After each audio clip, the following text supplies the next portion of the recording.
Oke, kita play. Kemudian kita coba atur potensiometer tersebut. Kita coba atur pada potensio pertama terlebih dahulu. Oke, berganti. Kemudian kita coba atur potensiometer kedua. Oke, nilainya menurun. Halo semua, dan di sini video kali ini saya akan mendemonstrasikan bagaimana cara mengkomunikasikan Arduino ke Node MCU menggunakan komunikasi serial, di mana parameter inputnya ada dua. Di sini saya menggunakan dua potensiometer, dan untuk monitoringnya menggunakan aplikasi Blink. Video ini adalah video lanjutan dari part 2 untuk komunikasi serial Arduino Uno dan Node MCU. Oke, langsung saja kita ke programnya.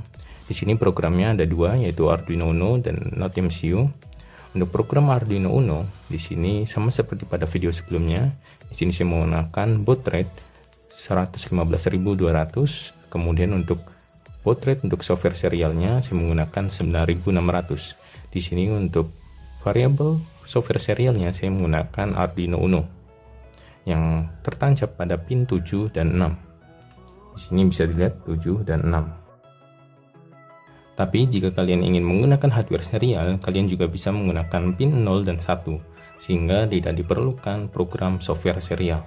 Oke, kemudian di sini saya menggunakan pin A0 dan A1 sebagai input, yaitu masukan dari dua potensiometer.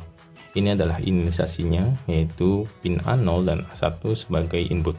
Kemudian pada void loop, di sini terdapat dua program utama, yaitu pada variabel I dan variabel B.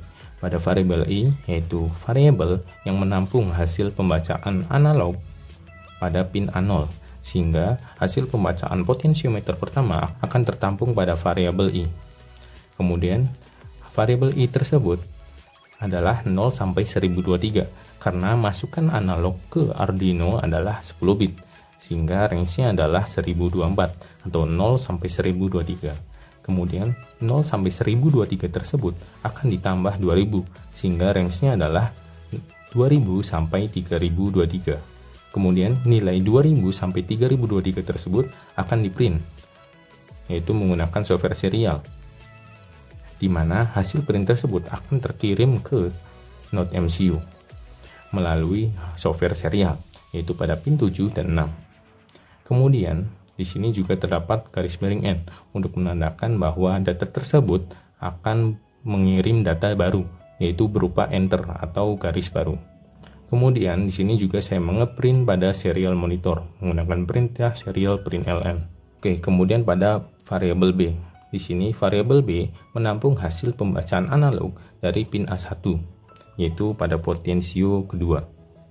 Kemudian hasil pembacaan potensiometer kedua tersebut, yaitu 0 sampai 1023, akan dikonversi menjadi 4000 sampai 5023 melalui penambahan 4000 ini.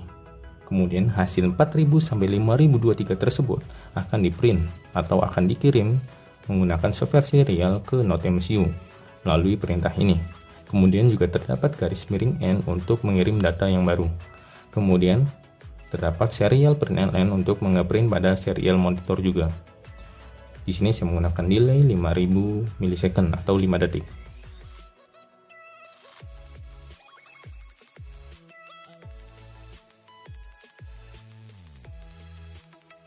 Oke, lanjut ke program kedua, yaitu program di Node MCU. Di sini saya juga menggunakan software serial juga, yaitu menggunakan variabel Node MCU, di mana pinnya yang digunakan pin D5 dan pin D6. Kemudian di sini programnya hampir sama seperti program pada video sebelumnya, tetapi perbedaannya adalah di hasil pembacaannya, di mana hasil pembacaan dari Arduino Uno ke Node MCU akan dilogikakan atau akan difilter. Nah, di sini saya menggunakan variabel MMM untuk menampung hasil pembacaan data yang diterima oleh Node MCU menggunakan tipe data integer atau parse integer. Kemudian variabel MMM tersebut akan di-print jika Node MCU membaca garis miring N atau berupa data yang dikirim oleh Arduino Uno berupa data yang baru. Kemudian dari variabel MMM tersebut kita beri logika, di mana di sini ada dua logika, yaitu menggunakan if. Logika pertama yaitu jika MMM dari range 2000 sampai 3023, maka hasilnya akan seperti ini. Kemudian untuk 4000 sampai 5023, hasilnya akan seperti ini. Di mana 2000 sampai 3023 itu adalah hasil pembacaan pada potensium pertama. Kemudian untuk 4000 sampai 5023 adalah hasil pembacaan pada potensiometer kedua. Nah, bisa dari sini logika dari 2000 sampai 3023 akan masuk ke map 1, di mana data yang masuk atau MMM akan masuk ke map 1, di mana map 1 tersebut akan dikurangi 2000, sehingga hasil pembacaan 2000 sampai 3023 akan dikurangi 2000 sehingga menjadi 0 sampai 1023. Kemudian hasil map 1 tersebut juga akan diprint pada serial monitor. Kemudian variabel map 1 juga akan dikirim ke pin virtual 1, yaitu pada blink menggunakan perintah blink virtual write. Oke, kemudian untuk logika kedua, yaitu pada potensiometer kedua, sama seperti pada potensium pertama, di mana di sini perbedaannya adalah range-nya, di mana 4000 sampai 5023. Jadi variabel MMM tersebut akan masuk ke variabel map 2. Dan map 2 akan mengurangi 4000, sehingga range-nya dari 4000 sampai 5023 akan menjadi 0 sampai 1023. Map 2 tersebut juga akan diprint pada serial monitor dan juga akan dikirim kepada pin virtual 2 melalui perintah blink virtual write. Kemudian untuk program selanjutnya sama seperti program sebelumnya. Oke, langsung saja kita upload. Pada program NodeMCU kita pilih boardnya menggunakan NodeMCU, kita upload. Kemudian pada program Arduino juga kita pilih boardnya. Di sini saya menggunakan Arduino Uno. Kemudian portnya terdeteksi pada COM7. Kemudian kita upload.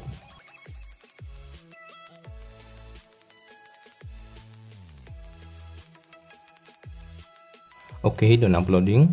Kemudian kita masuk ke blink, di mana di sini saya menggunakan widget gauge.